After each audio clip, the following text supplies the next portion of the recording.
আসসালামু আলাইকুম বন্ধুরা, এই সিনারিটি আঁকতে প্রথমে আমরা পেন্সিল দিয়ে দেখুন এখান থেকে এভাবে অর্ধেকেরও বেশি এভাবে একটি দাগ নিয়ে যাব। এরপর কি করব, এখান থেকে দেখতে পাচ্ছেন এখান থেকে এইভাবে আবার উপর দিকে নিয়ে যাব। এরপর আমরা একটি পতাকা আঁকবো। পতাকাটা স্কেল দিয়ে এভাবে ধরে দেখুন, এখান থেকে এভাবে সোজা একটি দাগ দিলাম। এরপর এই দাগটা ডাবল করলাম, ডাবল করার পর মাথায় এভাবে গোল করে দিলাম। এরপর একটি পতাকা আঁকবো, পতাকাটা এইভাবে আঁকবো। উপরের যে দাগটা দিব নিচেরটাও ঠিক একই রকম করেই দিব এইভাবে।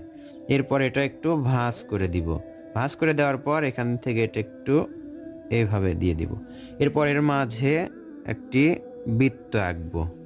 ছোট্ট বাচ্চারা যদি এই বৃত্তটা না আঁকতে পারে কোনো সমস্যা নেই, তারা একটু আঁকা বাঁকা হলেও সমস্যা নেই, কারণ এটা হচ্ছে উড়ন্ত পতাকা। এরপর আমরা এদিকে ঝাউ গাছগুলো আঁকবো। দূরের গাছগুলো এভাবে দেখা যায় সেজন্য এইভাবে আঁকবো। এটা সহজেই আমরা আঁকবো। এইভাবে নিচের দিকে নিয়ে যাব, আবার উপর দিকে তুলবো এইভাবে। এখন আমরা এখানে একটি গোল দাগ দিয়ে সূর্য আঁকবো। সূর্যটা আঁকতে এভাবে আমরা গোল করব, যদি না পারি এভাবে কোনো গোল জিনিস দিয়ে এভাবে সুন্দর করে একটি গোল করে নিব।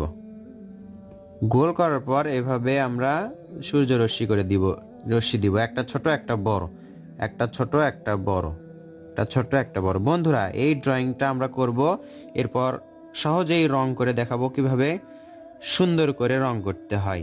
ছোট বাচ্চারা অনায়াসে শিখতে পারবে, নিজে নিজেই আঁকতে পারবে।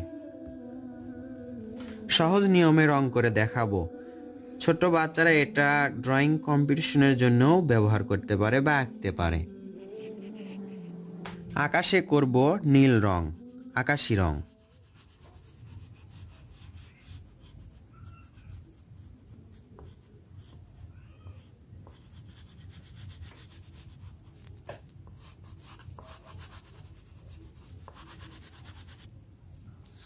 পতাকাতে আমরা সবুজ রং করব এবং পতাকার মাঝের যে বৃত্তটা আছে সেটাতে অবশ্যই লাল রং করব। পতাকার মাঝের বৃত্ততে লাল রং করতে হবে। এটাতে আমরা খয়েরি বা বাদামি রংটা করব। সূর্যতে প্রথমে হলুদ রং করব, এর মাঝে দেখুন এভাবে অর্ধেকটা হলুদ রং করে নিব। এরপর কি করব, হালকা কমলা, হলুদের থেকে একটু বেশি কমলা, পুরোপুরি কমলা না, সূর্যের এই বৃত্ততে পুরোটাই করে নিব আমরা। এই দূরের গাছপালার রংগুলো সবুজ করব সবগুলোই।